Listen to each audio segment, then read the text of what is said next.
친구에서 어깨를 흘려갔다가 하는 일을 열심히 만들었던 사람입니다. 이전까지 서울자 지내는 자이고 서울자 빅뱅우서를 읽고 외계의 존재를 믿었던 사람입니다. 하나님의 은혜로 예수님을 하고 난 이후에 제 모든 다 변했습니다. 저는 제 연구는 나노과학이 제 연구 분야고요. 한국창조과학회 7대 회장으로 사는 선배였고요. 지금 한동규님이 현재 회장님이신데 두 번째 제가 교수처에서 학술연구하는 판단을 나가서 섬기는 마음으로 하고 있습니다. 오늘은 이제 아까 말씀하신 것처럼 2020년 대선교육과정이란 통합과학 진학교육에 대해서 무엇이 문제가 특히 인간 존엄성 측면에서 그것을 봤을 때 어떤 문제점이 있는가를 같이 나누고 그럼 다음 세대 교육에서 어떻게 해야 될까 그 제안을 좀 하는 걸로 제 강의를 마무리하려고 합니다. 그럼 인간의 존엄성을 어떻게 정의할 수 있습니까? 인간의 존엄성을 정의하기 간단치가 않습니다. 그렇지만 유엔 그렇다는 각 나라에서는 인간 존엄성을 법으로 규정하고 있습니다. 우리나라도 마찬가지입니다. 우리나라 헌법 10조 1항에는 모든 국민은 인간으로서의 존엄과 가치를 가진다, 행복을 추구할 권리를 가진다라고 얘기하고 있습니다. 잘 들리십니까? 네. 유엔 세계선언 제1조 보기에는 모든 인간은 태어날 때부터 자유로우며 그 존엄과 권리에서 동등하다. 그래서 인간은 전부적으로 이성과 양심을 부여받았으며 굉장히 기독교적이죠. 서로에게 현대의 정신으로 행동하여야 한다고 이렇게 얘기하고 있습니다. 제2조를 보게 되면 모든 사람은 인종, 피부색, 성, 언어, 종교, 정치적 또는 기타의 견해, 민족적 또는 사회적 출신, 재산, 출생 또는 기타의 신분 같은 어떤 종류의 차별이 없어야 되며 이 선언에 규정된 모든 권리와 자유를 항용하기 있다고 유엔 세계 인권선언을 얘기하고 있습니다. 그럼 인간은 존엄성의 대전제는 뭡니까? 모든 인간의 생명을 가장 고귀하다는 절대 진리입니다. 이런 절대 진리를 바탕으로 인간의 존엄성은 사람만이 태어나면서 받을 수 있는, 사람만이 태어나면서 받을 수 있는 아주 고유한 특권이죠. 동물들은 안 갖습니다. 그리고 또 인간의 존엄성과 가치는 우리 인간의 기본 권리의 본질이고 자유민주주의의 토대입니다. 따라서 모든 사람은 차별 없이 자유와 권리를 누리면서 서로 존중하며 사랑해야 하는 존재라는 겁니다. 그럼 인간의 존엄성의 기원은 도대체 무엇일까? 왜 중요한가 한번 생각해보고 있습니다. 인간은 왜, 어떻게, 언제부터 가장 고귀한 존재가 됐을까라는 이런 질문에 인본주의적 철학과 과학은 답을 줄 수 없습니다. 기독교 신학원이 정확한 답을 제시할 수가 있습니다. 인간의 생명이 고귀하고 인간의 존엄성이 중요한 이유는 무엇입니까? 우리 이게 현대 철학이나 사상을 통해서 또 과학을 통해서 해답하면서 부끄럽지만 성경에는 그 답이 정확히 나와 있죠. 인간은 하나님의 형상대로 특별한 영적 존재이기 때문에 우리가 존엄성이 있는 겁니다. 우리가 동물로 처음했다면 인간 존재 아무 의미가 없거든요. 이게 특별하게 창조된 영적 존재이기 때문에 영혼이 있는 거고 그런 겁니다. 이런 사실을 이렇게 믿지 않고 부정하고 대신에 물론 진화를 믿게 되면 이제 뇌과학주의자, 분해주의자가 되는 거죠. 근데 중요한 사실이 있습니다. 인간의 존엄성은 세상 과학자들이 얘기하는 진화 과정을 통해서 어느 순간에 갑자기 획득될 수 없는 것이 없다는 것입니다. 그렇죠? 인간의 존엄성은 갑자기 획득되는 게 아니거든요. 인간이 만약에 빅뱅 이후에 무기물에서부터 자연 발생한 단세포 원핵생물에서부터 진화한 존재라면은 인간은 물질이면서 동물이 지나지 않기 때문에 존엄성을 가질 수가 없습니다. 그래서 영혼도 부정하게 되는 거죠. 그리고 목적 없는 삶을 살 수밖에 없고요. 인간이 가지고 특별한 가치와 존엄성을 부정하게 되고 인간이 추구하는 선한 것들, 자유, 평화, 사랑, 공정, 정의는 아무런 의미가 없게 됩니다. 여러분 최재천 교수님 아시죠? 이분이 이화여대 이제 석자 교수인데 이분이 진화생물학자입니다. 이분이 굉장히 그 다인 추종자입니다. 다인의 진화론의 책을 여러 번 썼는데 그 중에 다인의 사도이라는 책을 출판해가지고 출판 기념비를 이제 기념회를 했어요. 2023년 홍익대학교 앞에서. 이분 이런 말을 했습니다. 저는 삶의 목적이 없습니다. 우리 진화 생물학자들에게 삶의 의미가 사실상 없어요. 왜냐하면 유전자 활동을 그냥 벌어들이기 때문에 우리 인간들은, 특히 진화를 믿는 사람들은 삶의 목적이 없다는 겁니다. 이분이 우리나라 최고 석학교 안민군입니다. 이분이 많은 젊은 사람들의 다음 세대에 아주 많은 영향을 미치고 있거든요.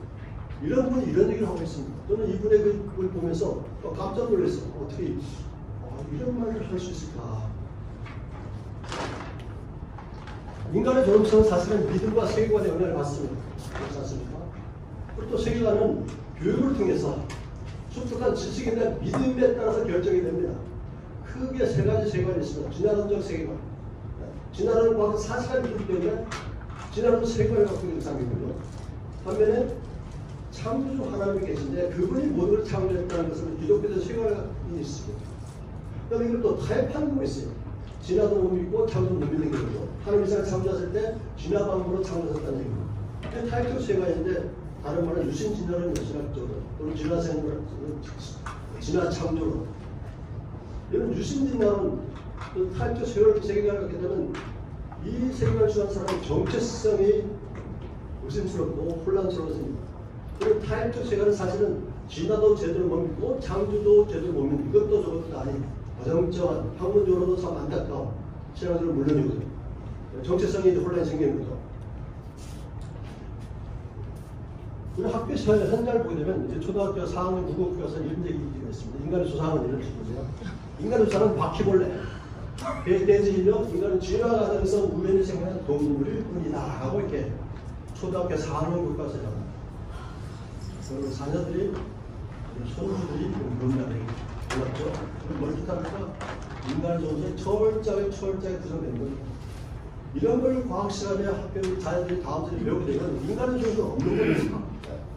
자유, 평화, 사랑, 공평, 정의 아무 필요 없어요. 쓸모가 없는 거예요. 자기 하고 싶은 대로 자기 주장이 법이 되는 거죠. 우리 2015년 개정 교육과정 통합과 교육과정 첫 페이지 보게 되면 천재 축탁자를 보면 나는 무엇일까라는 정체성에 대한 그런 궁금해하는 그런 내용입니다. 16년 전에 이 세상에 태어난 사람이 16살이라는 얘기죠. 오래전 네 발로 올라타는 나무에서 내려와 두 발로 걷기 시작한 최초의 인간에서 시작된 최초의 인간이 원칙이라는 얘기죠. 조상에서부터 내려온 유전자를 간직하고 있으며 멀어간 과거 지구에 처음 생긴 최초의 셀프로부터 이어진 존재라고 이렇게 시작합니다. 이말 그럴듯해 보이죠, 그렇죠? 근데 여기에 많은 과학적, 비과학적인 내용들이 많이 들어있습니다. 근데 일반 우리 학생들은 이걸 잘 몰라요. 이게 어떤 문장들이 어떤 단어가 비과학적이고 반과학적인 잘 모르거든요. 그렇죠? 이런 걸 믿게 되면은 내가 그처럼 사람인지 동물인지 혼란이 생기는 거죠. 많은 우리 다음 세대들이 예수를 믿지 못한 이유가 뭔지 아십니까? 예수는 사람이라는 거예요. 사람은 동물이지. 동물이 죽으면 그 말이 어떻게 다시 부활할 수 있냐? 부활을 못 믿죠? 어떻게 죽었다가 다시 사람을 다시 올 수 있냐? 제일도 못 믿습니다. 엄청나게 문제가 생깁니다. 여러분 진화론은요, 여러분 알다시피 적자 생존 경쟁은 굉장히 합리하고 정당합니다. 따라서 인간의 가치를 상대적으로 평가할 수밖에 없고요. 강자와 약자, 강력과 약소, 차별과 불평등을 정당화하게 됩니다. 그렇죠? 우리 진화론이 인간의 존엄성과 인류 역사에 끼친 폐해가 참 많습니다. 상당히 많죠. 예를 들면 독일의 나치즘이라든가 이탈리아 파시즘, 일본의 군국주의, 독일의 홀로코스트, 필링필드 캄보디아, 공산주의 민족 우생화, 인종차별 노예제도 등등등 헤아릴 수가 없습니다. 그런 안타까운 사실은 뭡니까? 진화론이 인간 존엄성에 끼친 해악이 큼에도 불구하고 전 세계 거의 모든 나라에서 진화론 교육을 하고 있다는 겁니다. 우리 사회는 어릴 때부터 대학 졸업할 때까지 계속 진화론 교육을 받는 거죠. 또 한 가지 안타까운 사실은 과학이 발달하면서 진화론이 마땅하게 더 이상 증명되는 게 아니고 오히려 진화론의 비과학성, 반과학적인 사실이 점점 드러나고 있거든요. 새롭게 밝혀진 과학적 사실은 진화론의 과학적 문제점이 심각성이 걸 보여주고 있지만 오히려 다양한 형태로 진화론이 각 나라에서 교육이 되고 있다는 겁니다. 더군다나 저는 이제 지난번 줄리안 헉슬리가 설립해서 초대 사무총장이 되는 유네스코를 미래교육보고서를 2021년도에 발간했는데 거기에서는 17개의 지속가능 발전 목표를 제시했습니다. 그러면서 전 세계적으로 교육은 진화론적 세계관 교육을 더 강화하고 포괄적 성교육을 강화하고 세계 시민 교육을 더 강화해야 된다는 얘기예요. 그래서 유네스코라는 이름으로 각 나라의 교육 내용들을 다 감시하고 조절하고 하고 있습니다. 우리나라는 예 아닙니다. 이게 2022년 개정 교육 과정을 여기서 진화를 보여주는 진화를 증가를처럼 보여주는 다양한 그림들을 제가 모아놓은 건데요. 이건 교준체 김호연 소장님께서 만든 겁니다. 이 보시면은 여러분 익숙한 그림들이 많이 있죠. 네. 이게 다 전부 다 진화를 증가하는 것 같은, 진화가 사실임을 증명하는 같은 그런 내용들의 그런 그림들입니다. 우리 자녀들은 특히 어린이들은 그림에 되게 약하거든요. 그렇죠? 우리 자녀들, 초등학생들 그림 갖다 대면 그냥 믿어버립니다.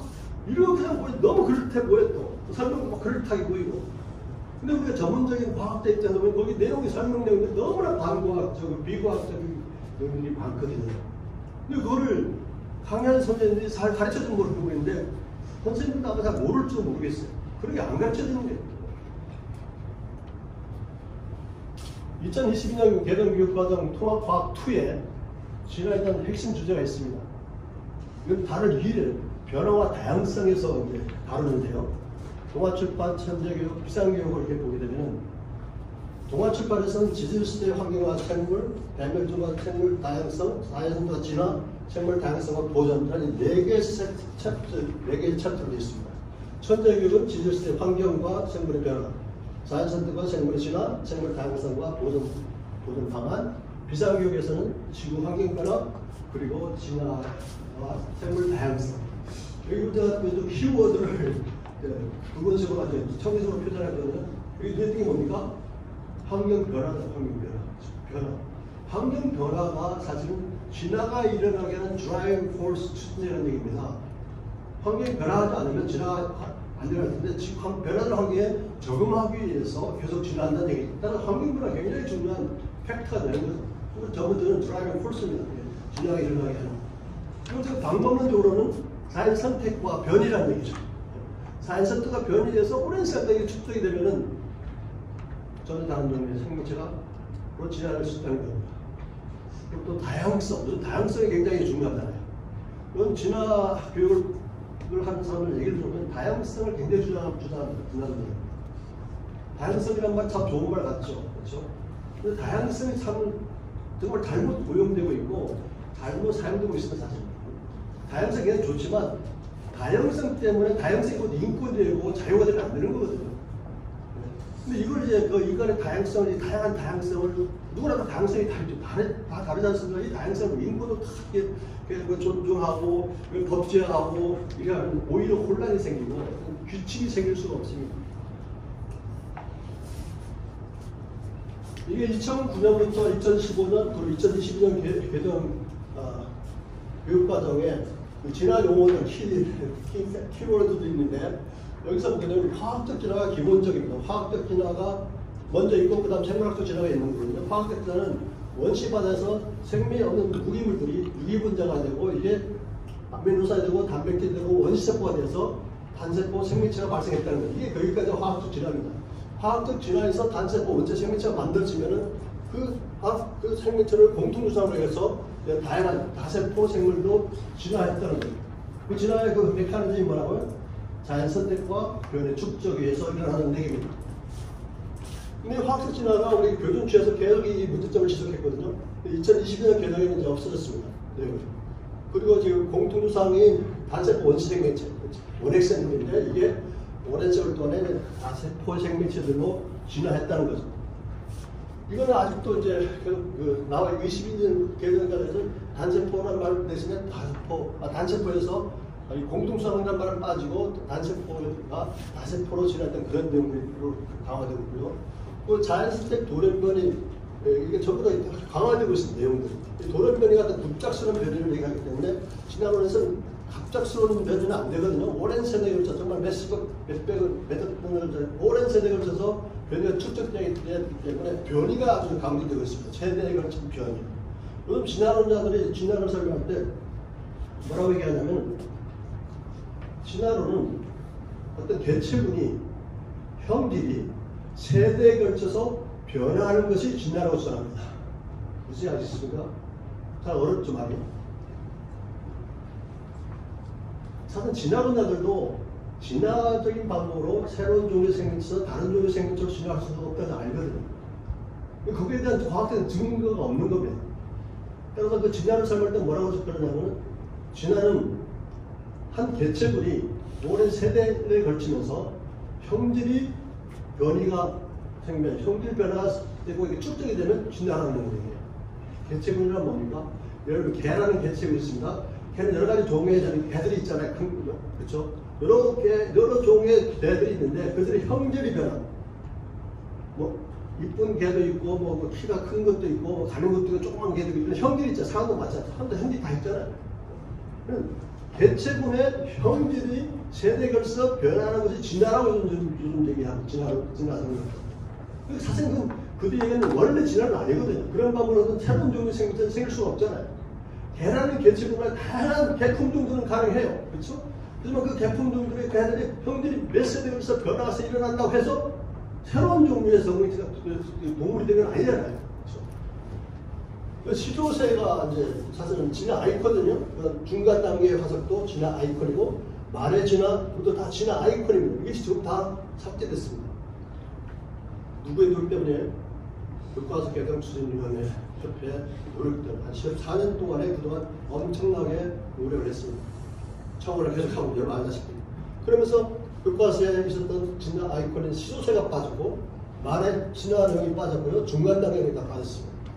그렇지만 아직도 진화론의 기본 뼈대는 남아있죠. 그래서 진화론의 핵심 주장이 뭡니까? 오늘날 현대 진화론자 주장하는 핵심 주장이 있습니다. 이건 과거처럼 똑같습니다. 지구의 원시 바다에서 우연히 단세포 원시 생물이 잘 발생했고 이 원시 생물 공통 조상으로부터 오랜 시간 동안 자연 선택과 변의 축적을 통해서 다양한 종류의 생물을 진화했다는 게 진화론의 핵심 주장입니다. 기본적인 가정이 있죠. 우연이라는 가정이 있지 않습니까? 그리고 자연 발생했다는 기본적인 가정이거든요. 모든 이론에는 가정이 있습니다. 진화론의 기본 가정이 뭡니까? 우연과 생명의 자연 발생입니다. 그럼 진화 방법이 뭘까요? 방법이 뭐입니까? 자연 선택과 변의 축적이. 이게 두 가지입니다, 사실은.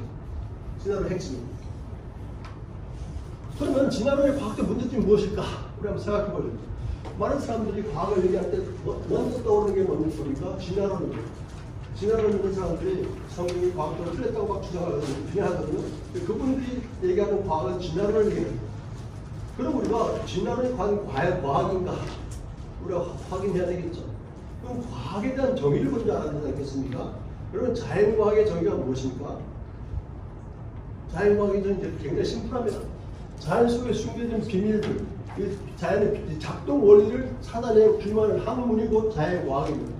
대표적인 게 물리화학 생물이거든요. 물질과 에너지 힘이 어떻게 작동하는지 규조세계에서 이 작동 원리를 연구하는 게 물리고 그 물질이 원자들이 어떻게 반응하고 작용하는지 그 원리를 연구를 하는 생물은 생명체 다양한 생명 현자를 나타내면서 활동하는데 그게 어떻게 서로 작동하고 그걸 연구하는 학문이거든요. 따라서 자연과학을 한마디로 정리한다면 피조세계의 작동 원리를 연구하는 학문입니다. 즉 자연과학을 통해서는 그 작동 원리를 우리가 탄환할 수 있지만 그런 작동 원리가 어떻게 존재하게 되는지 기원의 문제를 해결할 수 없다는 얘기입니다. 이해가 됐습니까? 근데 많은 과학자들이 착각을 하죠. 저도 그렇게 착각했던 과학자 중에 한 사람입니다. 내가 자연과학을 열심히 연구하면 기원의 문제를 다 풀 수 있을 거라고. 착각입니다. 절대 안 그렇습니다. 자연과학은 피조세계가 어떻게 작동하는지 작동 원리를 연구하는 학문일 뿐이지 그 작동 원리 어떻게 기원하게 되는가 기원을 연구하는 학문이 절대 아닙니다. 그럼 진화론의 지능적인 문제점이 있죠? 아까도 얘기했지만 모든 이론은 가정이 있습니다. 진화론은 아주 과학적으로 수상적이고 비과학적인 반과학적인 가정을 갖고 있어요. 우연과 생명의 자연 발생. 여러분 어떤 과학자도 우연을 전제로 연구하는 과학자는 단 한 명도 없습니다. 근데 진화론은 과학이라는 이름을 갖고 있는 진화론의 기본 전제가 뭐라고요? 우연. 그리고 생명의 자연 발생? 이건 이미 파스트리에서 실험과학적으로 부정된 거 아닙니까? 그런데 모든 진화 이론의 기본 과정이 뭡니까? 우연과 생의 자연 발생이 됩니다. 그럼 또 한 가지. 실험과학적 증명이 불가능하죠. 여러분, 진화를 주장하는 분들이 여쭤보십시오. 혹시 교수님, 또 선생님, 생명체가 진화하는 과정을 실제로 관찰한 적이 있습니까? 원시세포가, 원핵세포가 진핵세포로 진화하는 세포 진화 과정을 관찰한 적이 있습니까? 먼저 여쭤보세요. 세포 진화를 주장하는 학자가 있다면 대답 못할 겁니다. 왜요? 그런 일이 일어나지 않기 때문에. 그 다음 또 하나의 중요한 문제점은 이 진화론은 과학법칙으로 설명할 수가 없습니다. 진화론이 주장하는 내용을 과학법칙으로 설명할 수가 없고, 특히 과학법칙에 우리가 알고 있는 유전법칙이나 연력법칙이 유입이 되고요. 그 외 여러 가지 과학의 사실로도 설명이 안 됩니다. 또 한 가지 중요한 사실은 진화론이 모든 분야에 지대한 영향을 미치고 있지만 실제로 까놓고 얘기해 볼까요? 진화론이 과학의 발달에 과학적 발전에 기여한 공로가 있습니까? 단 하나도 없습니다. 그럼 과학적인 한사로 얘기할 수 있는데 과학의 역사에서 진화론이 과학기술 발전에 기여한 키워드는 빵점입니다. 빵점.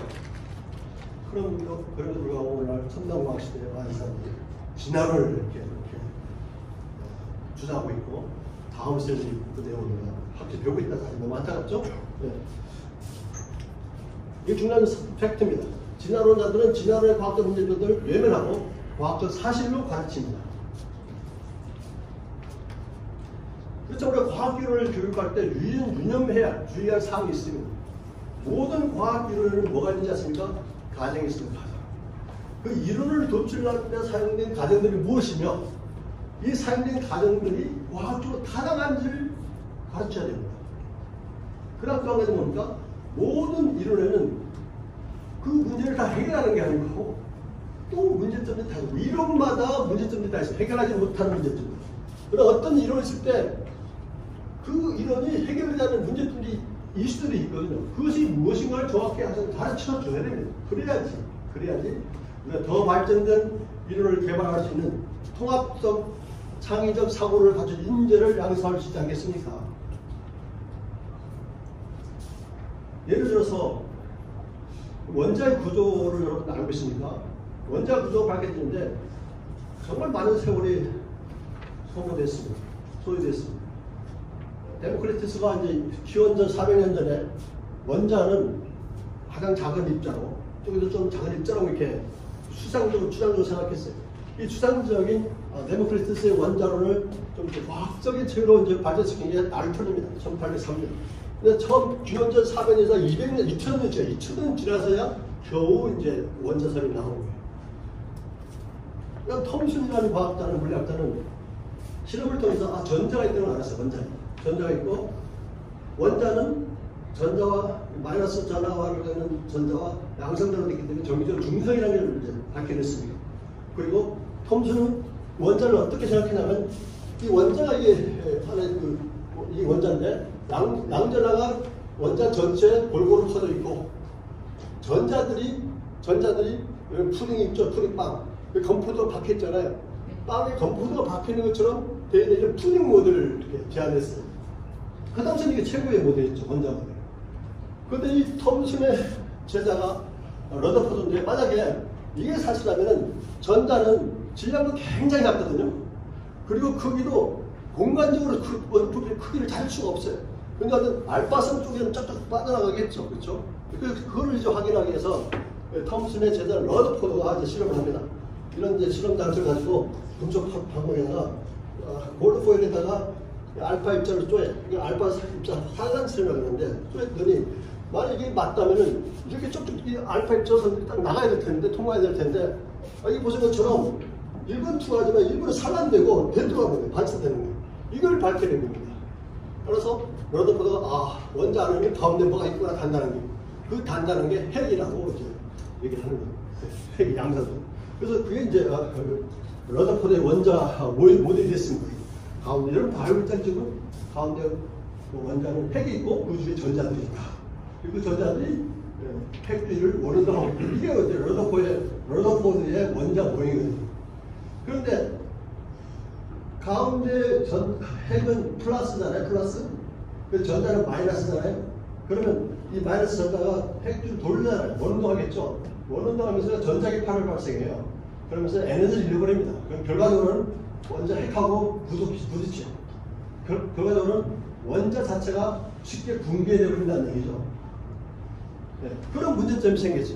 그래서 이제 나온 게 또 뭡니까? 보어라는 물리학자가 전자는 어떤 일정한 에너지를 가진 궤도에서 움직인다. 그 궤도에서 움직이기 때문에 핵쪽으로 끌려가지 않고 원자가 유지된다는 거죠. 근데 이것도 굉장히 정말 좋은 모델이었어요. 그런데 이게 또 모델 문제점이 생긴 거예요. 수소보다 큰 원자를 가진 원자들에 대해서는 이거 설명할 수가 없는 거예요. 맞지 않아요? 그리고 원자를 증가하면 핵전화도 증가하고 전자들이 많아서 전자들이 반발해서 주변 현상이 일어나거든요. 그럼 휘선의 발표도 뭐 차이가 생기고 이걸 또 설명을 못하는 거예요. 그래서 나오게 뭡니까? 요즘 현대 원자부터 양자역학적으로 원자 안에는 가운데 핵이 있고 전자들이 있는데 전자들의 위치와 운동을 정확히 알 수 없다는 게 불락적성 원리입니다. 위치와 움직이는 어떤 물체의 위치와 운동을 정확히 알 수 없다는 게 하이젠버그의 불락적성 원리인데 이럴 경우는 우리가 어떻게 그걸 확대할 수 있냐면 예측할 수 있는 확률적으로 정확한 위치를 동시에 운동력하게 동시에 알 수 없기 때문에 확률적으로 어떻게 분파를 하는 확률적 불분만력이 이게 현대 원자력의 양자역학입니다. 핵주의 전자 분포를 불락정성 원리에서 확률적 수학 확률적으로 그 분포를 예측하는 전자 그룹 모형이라고 합니다. 이게 현대 원자의 모델입니다. 이 보신 것처럼 원자가 현대 고대 그리스에서의 원자 모델에서 현대 원자 모델까지 나오기까지 엄청나게 많은 시행착오가 있었잖아요. 많은 가정들이 있었고 많은 모델들이 있었고 각 모델들의 문제점 다 있었잖아요. 그거를 다 이제 학생들이 배운 거죠. 그렇죠? 그래서 그 후배들이, 그 제자들이 이걸 계속 어떻게 문제를 해결하려고 하면서 발전시킨 거 아니겠습니까? 그래서 제가 얘기하고 싶은 게 뭐냐면 다음 세대 과학 교육에 대한 뭐냐면 특히 기원과학에 대해서 우리가 열린 교육을 해야 된다는 겁니다. 이 과학의 역사에서 보듯이 과학과 기술의 발전을 위해서는 획일적인 교육은 정말 치명적이죠. 그래서 획일적인 교육은 지향해야 되겠죠. 그렇죠? 더군다나 과학적 문제가 많은 어떤 이론을 마치 사실인 것처럼 쉽게 가르치면 그 문제성은 얼마나 심각하겠습니까? 그렇죠? 네. 그래서 학생들이 종합적 사고력과 창의력 개발을 위해서는 과학이론의 어떤 과정이 있고 어떤 문제점이 있고 어떤 이슈들이 있는지를 가르쳐야 되지 않겠습니까? 그렇죠? 네. 그래서 기원론도 마찬가지예요. 기원론에 대한 과학 교육도 다양한 이론들이 있잖아요. 창조를 포함해서. 그래서 다양한 이론들을 동등하게 가르치고 각 기원론의 문제점과 한계성도 함께 가르치는 열린 교육을 해야 되지 않겠습니까? 이게 제 제안입니다. 네, 이걸로 제 강의를 마치겠습니다. 네.